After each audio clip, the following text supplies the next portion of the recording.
A mí ya me conocéis, yo ya he estado aquí en Más Directos con vosotros, yo soy Natalia Hernández, soy dietista nutricionista y trabajo en Laboratorios NIAM, pero bueno, que yo hoy estoy aquí pues más bien de secundaria, porque estamos aquí para escuchar a Alicia Méndez, neuropsicóloga.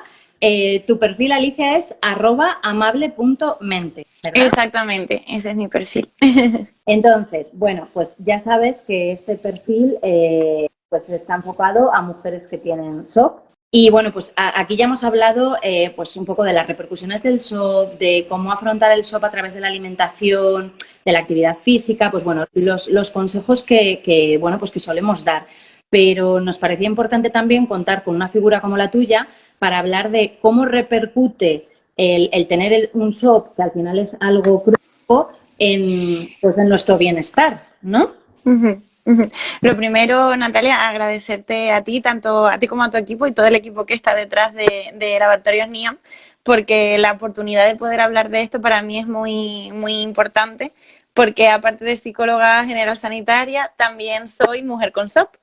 Entonces, el hecho de poder compartir y ayudar a otras mujeres que lo están viviendo, creo que me parece una forma muy bonita también de gestionar mi propio SOP, ¿no? Porque muchas veces tendemos a pensar que el SOP son síntomas, y tú llegas a la consulta, si tienes suerte, a la consulta del ginecólogo o de la ginecóloga, y te dice, no, es compatible con síndrome ovario poliquístico, tómate la píldora y ya cuando quieras tener hijos, vuelves con nosotros, ¿no? Pero claro, o sea, hay toda una dimensión detrás del SOP psicológica que es muy fuerte. Incluso la manera en la que hemos llegado a la conclusión de que nos den el diagnóstico de SOP puede haber sido pues también traumática o haber despertado mucho estrés, que como bien sabemos el estrés acrecenta los síntomas. Es que al final estamos en una... A mí la parte de neuro me encanta, soy neuropsicóloga, entonces todo lo que viene siendo con el eje neuroendocrino también lo veo súper importante, y es que el estrés que nos genera el propio SOP no es más que una trampa para seguir desarrollando síntomas más exacerbados y encontrarnos nosotras peor. Por mucho que tú tomes la píldora o cuides tu alimentación, si estás en unos niveles de estrés muy altos, la evolución no puede ser buena. No.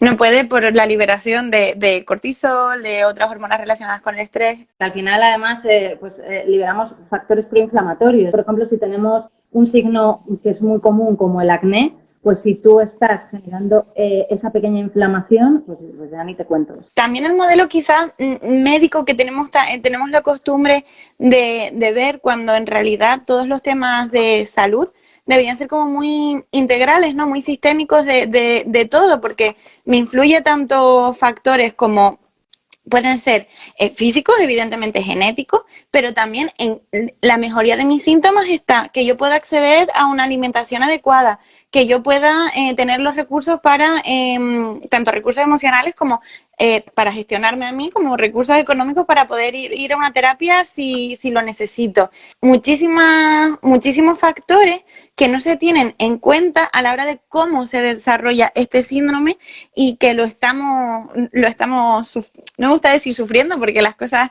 más que sufriendo, sino experimentando. Si tuviésemos que hablar de las consecuencias psicológicas del SOP, yo principalmente destacaría, como tú antes comentaste, lo del tema del acné, es cómo llevamos todos esos síntomas que son muy visuales hacia la sociedad, ¿no? Hacia cuando nos exponemos al resto, al grupo.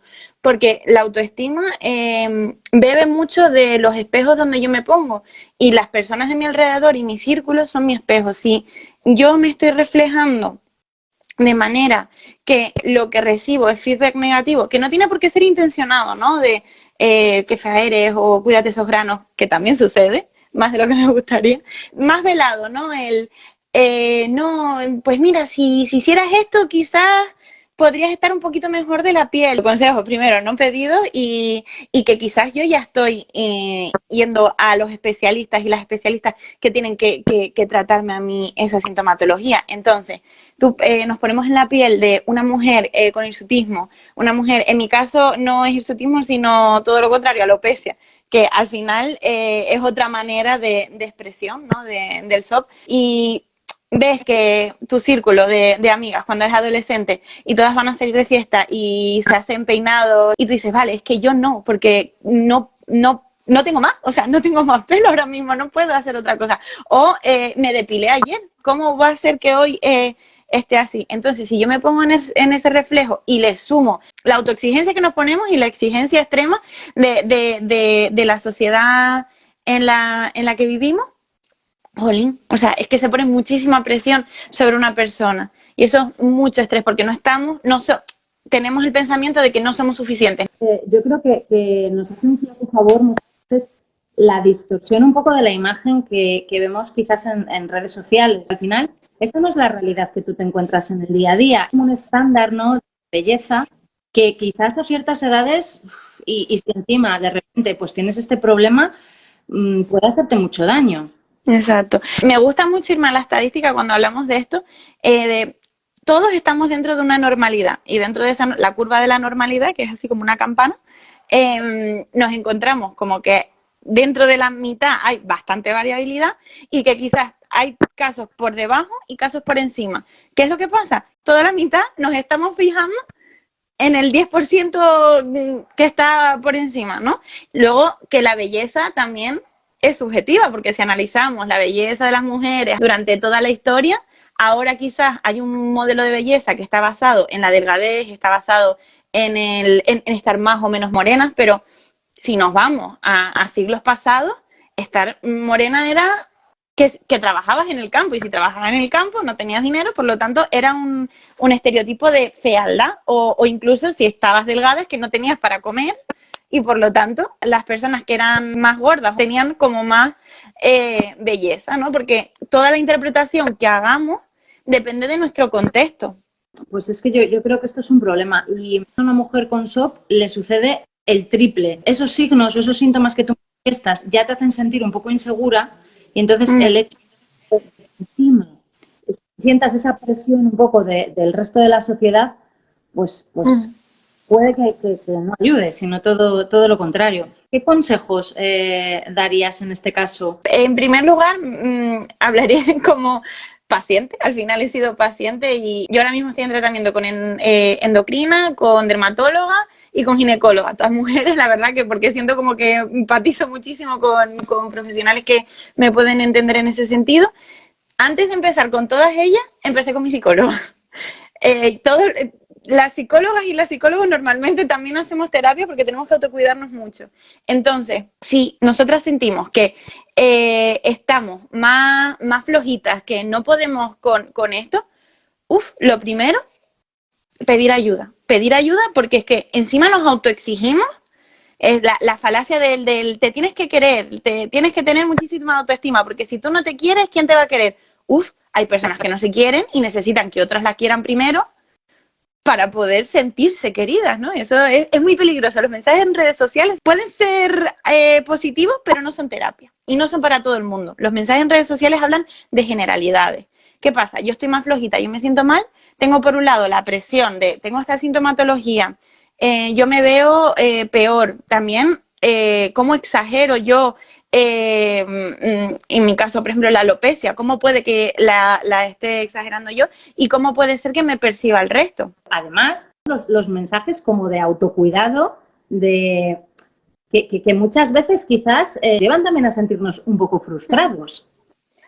Claro, es que ¿qué es el autocuidado? El autocuidado es darme un baño de burbujas y encender velas y mandarme un desayuno super real food. O no, el autocuidado puede ser poner un límite a una persona que se está propasando o que no está siendo justa con nosotros o con nosotras. Eso es autocuidado. Autocuidado es escuchar cuáles son mis necesidades en cada momento. El problema del autocuidado en redes sociales es que es muy general, que está muy bien tener rutinas de autocuidado, está muy bien el darme espacios placenteros, el darme espacios de calma. No tenemos por qué poder con todo. Es muy falaz pensar que si a mí normalmente en nuestra vida no nos han enseñado, pero ni a mí ni a nadie, de autogestión emocional, es muy complicado pensar que lo voy a poder hacer bien sola. Está visto como ser débil acudir a terapia, cuando no lo es para nada, o sea, estás siendo responsable de ti mismo. Igual que no es débil ir al médico cuando te encuentras mal, no es débil ir a acudir a psicoterapia. Claro, lo que pasa es que yo creo que nos han educado de tal manera que, bueno, ahora está cambiando, ¿eh? Pero de tal manera que el reflejar que tú anímicamente, emocionalmente no te encuentras bien, no estaba bien visto. O sea, era como un símbolo, como un signo de debilidad. Cuando yo no me encuentro bien, hay un motivo detrás y hay que tratarlo. Entonces, por ejemplo, en este caso, pues es que si soy una mujer, tengo SOP, me ha costado Dios y ayuda que me hagan un diagnóstico. Muchas veces hasta que se obtiene un diagnóstico se tarda muchísimo, pero los signos ahí están. Pues es que yo creo que es algo básico, pero ¿qué es lo que tú dices? Tienen que enseñar desde pequeños. Exacto. El hecho también, lo que comentabas, ¿no? De que se veía como una debilidad, el mostrar que no estamos bien, creo que es muy social y muy cultural en general, ¿no? O sea, si nos ponemos a analizar, las personas de menos de 18 años y luego los que estamos entre los 20, 30, incluso te diría 40, nos hemos criado como en un estado del bienestar, acceso médico, tenemos acceso a educación, tenemos ciertos logros sociales, ¿no? Que quizás nuestros abuelos y nuestros padres y nuestras madres y nuestras abuelas no tuvieron ese acceso y por lo tanto era como quejarse de más. Cuando yo tengo que pensar en, no sé cómo voy a sobrevivir cuando no hay nada sobre la mesa o cuando en momentos de posguerra no puedes pensar en, ay, esto me ha sentado mal, porque es que tienes otras prioridades, ¿no? Entonces, quizás esa incomprensión también viene por ahí, porque las generaciones anteriores no entienden que la tristeza nos haga paralizarnos, no entienden que la ansiedad haga que nos paralicemos. A mí una cosa que me sirvió mucho de alivio fue precisamente la etiqueta. La etiqueta de tienes SOP. ¿Por qué? Porque me quitaba un montón de culpa. Que no significa que no me gusta para nada cuando se usa el término victimizar. No te hagas la víctima, no te victimices. No, pero es que cuando tú tienes la etiqueta de SOP, lo que te permite es la responsabilidad. Vale, yo tengo esta cosa que explica por qué, en mi caso era mucho con el peso, ¿no? Explica por qué, debido a la resistencia a la insulina, yo tengo que tener cierta dieta, tengo que tener cierto cuidado con lo que como, pero yo desde la responsabilidad propia, no desde la autoimposición de, buah, es que no eres nada constante, no tienes nada, otro término que odio, fuerza de voluntad, no tienes nada de fuerza de voluntad para hacer una dieta, porque no sé cuánto, porque te descuidas un montón y por eso subes de peso. No, es que mi cuerpo tiene una resistencia a la insulina que hace que yo tenga pues ciertas apetencias, hace que yo dijera todo lo que está relacionado con hidratos de manera diferente y que a mí esos hidratos me afecten de manera diferente. Si tú no tienes un diagnóstico, pues puede ser que te frustres porque, claro, porque a lo mejor estás haciendo una dieta y no tienes los resultados deseados y quizás en algún momento hasta el propio terapeuta, no debería de ser así, pero a veces sucede que hasta el propio terapeuta pues te dice algo tienes que estar haciendo mal, algo tienes que estar haciendo mal porque esto no funciona. Es que cuando ya hay un diagnóstico, ahí ya sí que puedes decir, jo, es que esta persona no está respondiendo bien porque tiene estas circunstancias particulares. La información es que es poder, o sea, desde que a ti alguien te explica, mira, no es que tú lo estés haciendo mal, que tampoco no pasaría nada si pecamos de esa, vamos a llamarlo fuerza de voluntad, y un día no seguimos la dieta, y un día no sé cuánto. No pasaría nada, estaría igual de bien, porque, ojo, cuidado con la manera en la que el SOP se puede relacionar con los trastornos de la conducta alimenticia, porque cuando veo que no obtengo los resultados que quiero, que soy más restrictiva, más compensatoria, y eso al final me hace generar a mí una serie de pensamientos que están influyendo en mi conducta, que eso es un poco a lo que yo me dedico en consulta. Yo soy psicóloga cognitivo-conductual, por lo tanto, analizo las cogniciones y cómo interactúan con las emociones y cómo eso está influyendo en el comportamiento de la persona que acude. Entonces, claro, como por un aprendizaje estamos viendo que nada resulta. Entonces, si nada resulta, focalizo la culpa ¿en quién? En mí. Claro, pero y vamos desde la culpa y no desde la responsabilidad. Porque claro, si yo parto desde mi responsabilidad, no parto desde el tengo que, debería que, sino a mí me gustaría sentirme bien. ¿Qué tengo que hacer para sentirme bien? Y cuando parto de ahí, me permito más cosas. Me permito porque no entra esa ansia por la comida, porque no pasa nada, en algún momento me lo voy a poder permitir. Estoy segura que si todas las personas que se definen como que comen fatal, como tuvieran cierto mecanismo para poder ayudar en esos pensamientos, claro que no te alimentarías todos los días de cosas, vamos a llamar comida chatarra. Hay ciertos alimentos que no son buenos, digamos, en un consumo excesivo. Dietas muy restrictivas, prohibitivas. Al final nos generan lo contrario. Muchas veces nos centramos con el tema de la comida, con el tema del listismo y todo eso, pero a mí lo que me pasó, por ejemplo, con los picos de insulina que me dan por la resistencia a la insulina, yo entendí porque a veces tengo más problemas de vista. Fíjate, es que ¿Sabes?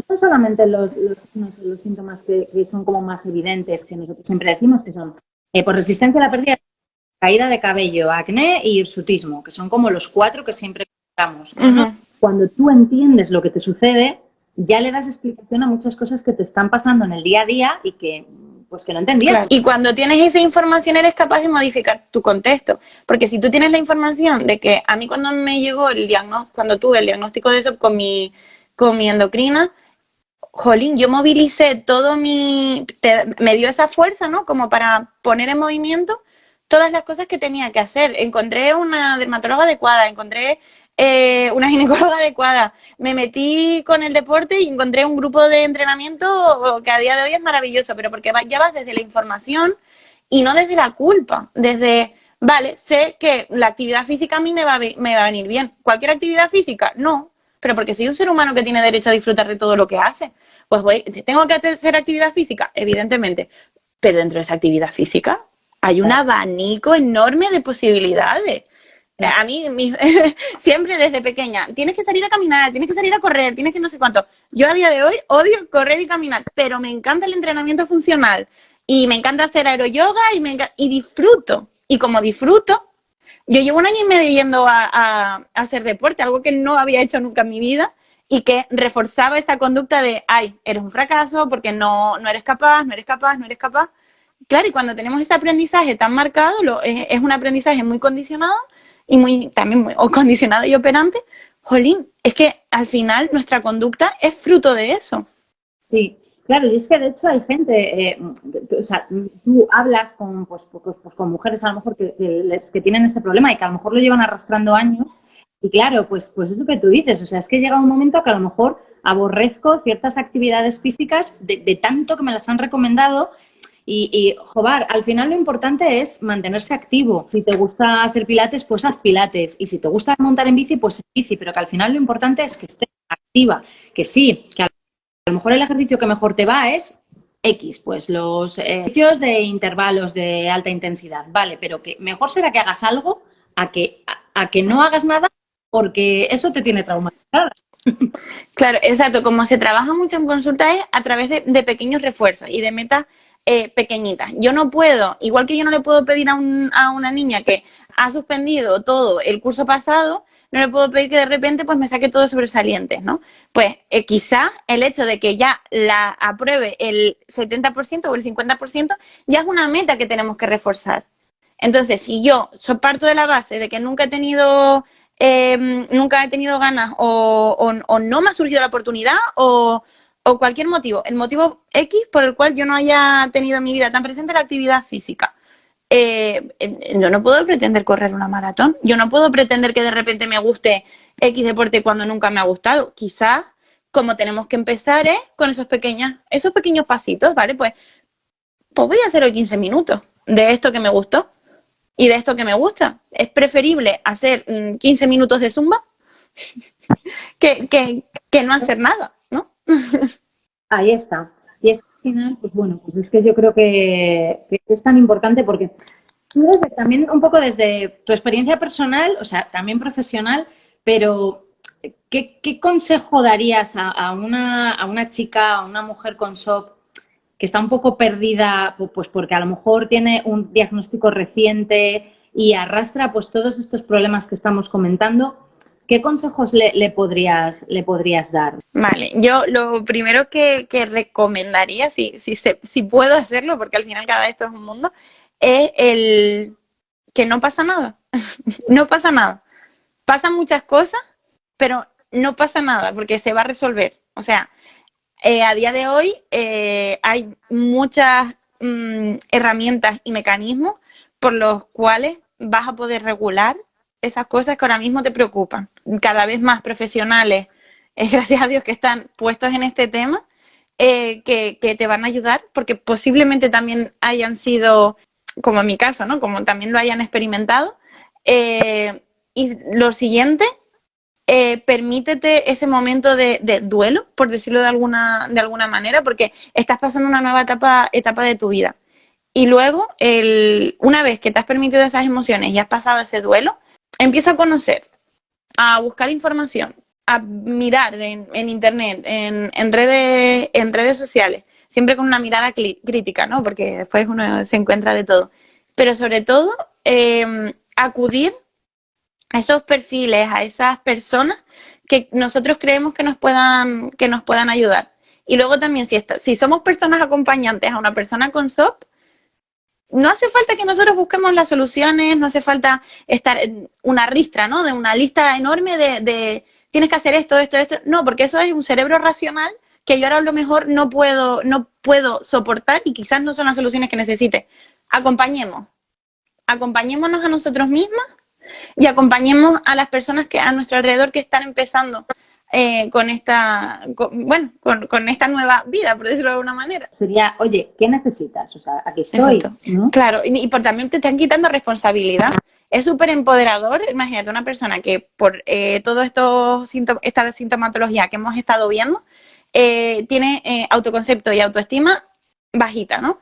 Contra, pues si yo me empiezo a ser responsable de mí misma, son esos pequeños pasitos reforzadores que nos están ayudando a que esa autoestima suba, porque yo soy la que lo está consiguiendo y eso es súper empoderador. A mí me gusta hacer en consulta muy empoderadora, en el sentido de que los pacientes y las pacientes que vienen no soy yo la que está consiguiendo nada, son ellos y ellas. Y eso es súper importante, tenerlo claro. Claro, sí, o sea, tú al final, pues lo que decíamos, tú les acompañas. Estaba una chica, nos acaba de preguntar si podíamos hablar de SOP y embarazo. Un momento clave en el que muchas veces no se sienten anímicamente bien porque tienen una dificultad extra más toda la presión externa. ¿Tú tendrías pues algún consejo o te gustaría comentar algo relativo a esto? En cuanto a SOP y embarazo, claro, cuando nos dan el primer diagnóstico, uno de los primeros jarros de agua fría es, vale, no voy a poder tener hijos o hija. Y a lo mejor nunca las has querido o nunca los has pensado en tener, pero ya el no puedes es una barrera súper gorda que nos ponemos.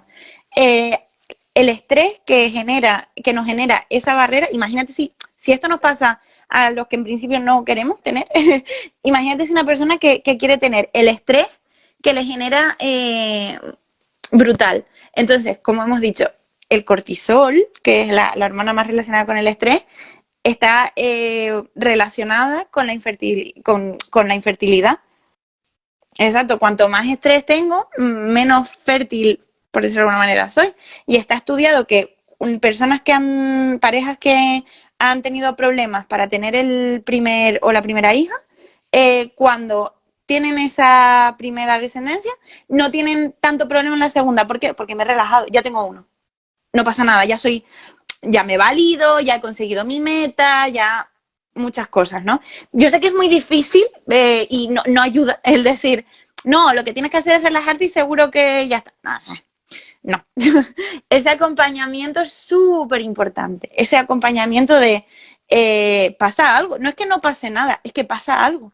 Pasa algo. No puedo quedarme embarazada y yo quiero quedarme embarazada. Entonces, ¿qué tengo que gestionar? Tengo que gestionar todos esos duelos. O sea, cada vez que lo intento es, por decirlo de alguna manera, un duelo más a mi meta, mi sueño, y también mi autoestima, mi autoconcepto, porque claro, si yo toda la vida he querido ser madre forma parte de mi núcleo, de lo que yo quiero ser.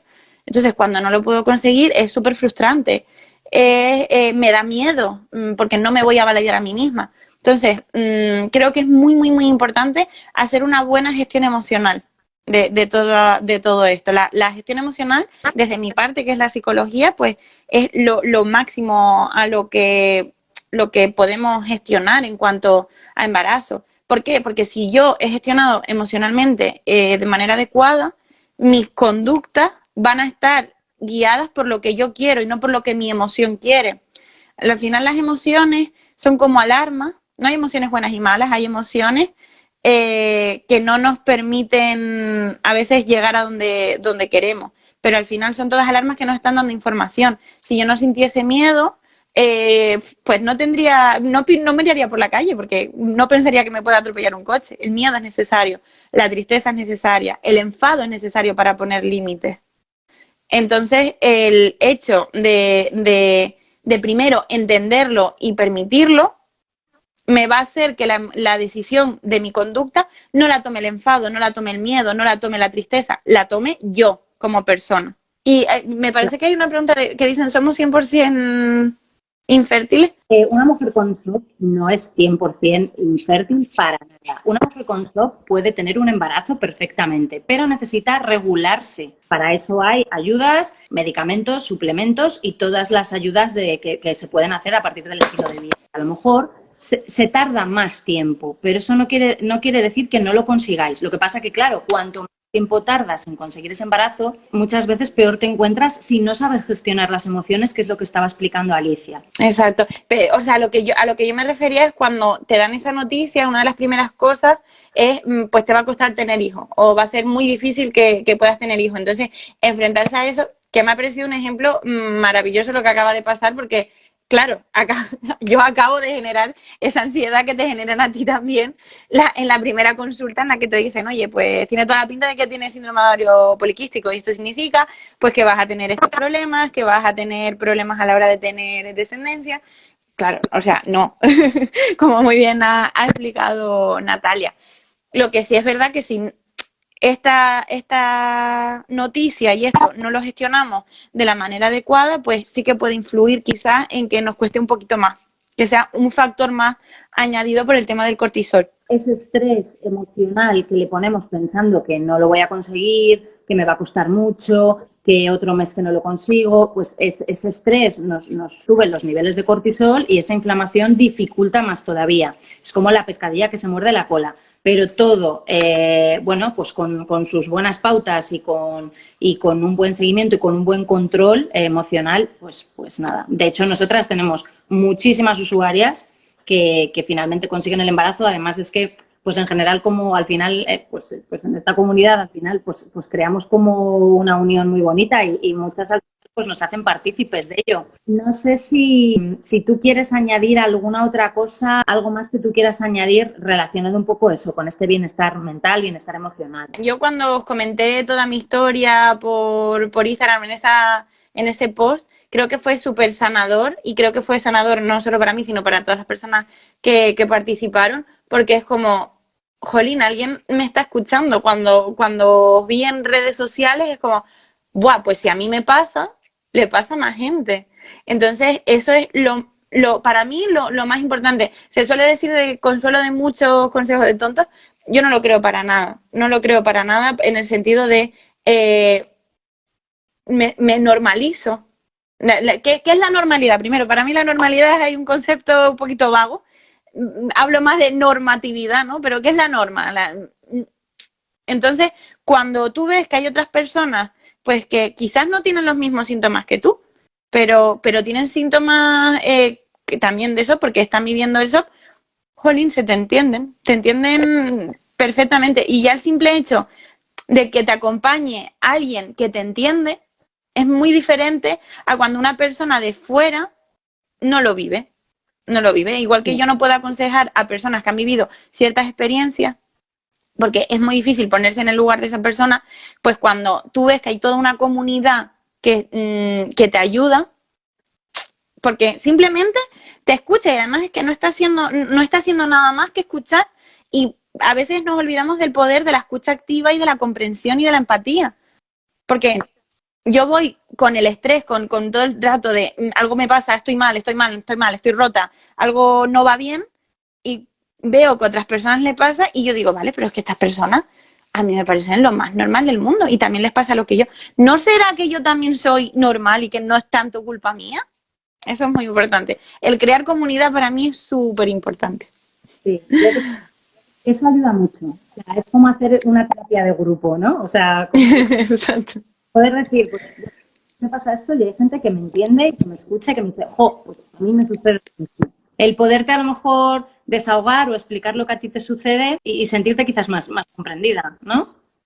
Exacto. Creo que tenemos que ir acabando por las horas. Como os digo en otros directos, si tenéis alguna duda, alguna pregunta, podéis dejarnos luego ahí vuestro comentario o vuestra pregunta y la intentaremos resolver lo antes posible. Todas las sugerencias que tengáis nos las podéis dejar en comentarios en el vídeo. Súper interesante todo lo que nos cuentas. Me parece fundamental el que se trate también desde el punto de vista un poco del estado emocional el SOP, y te diría que cualquier tipo de problema, patología o síndrome al final es básico, ¿no? Vale, muchísimas gracias, Natalia, por la oportunidad, por hacer de altavoz y por el trabajo. Aquí os lo reconozco, el trabajo que hacéis, porque de verdad, o sea, personalmente ya como paciente con SOP, a mí me cambió la vida el dar con ustedes.